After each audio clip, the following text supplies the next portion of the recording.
Mimi kwa majina najulikana kama Mzee Joseph Ezekiel Mugaka, mkazi wa kijiji cha Mabui Merafuru, kata ya Msanja.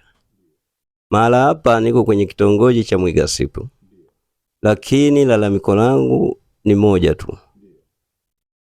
Mahala hapa pametokea neema ya madini dhahabu, na ili eneo limepatikana mahali madini dhahabu tokea mwezi Januari mwaka 2026 mpaka wakati huu naongea hapa, tuko mahala hapa, shughuli hizi zinaendelea.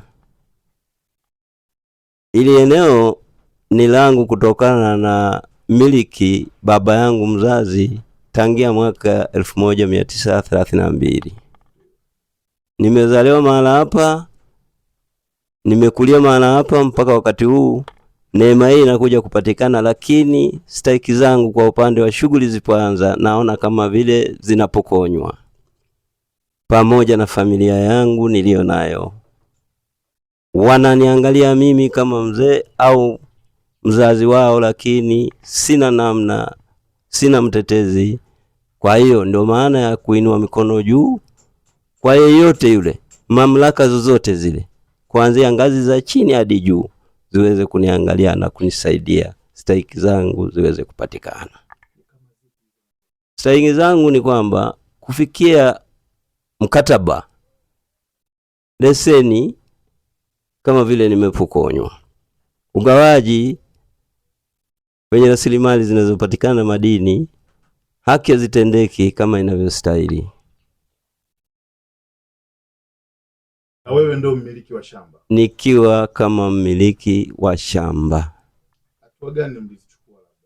Hatua ambazo tumezichukua hazipo mpaka sasa, isipokuwa tulikuwa na makubaliano ya awali kwamba tutafanya kazi kwa makubaliano pande zote mbili, leseni na shamba. Huyo nani ambaye mlikubaliana naye? Leseni na shamba, mwenye leseni anafahamika kama Francisco Magesa. Kampuni yake inaitwa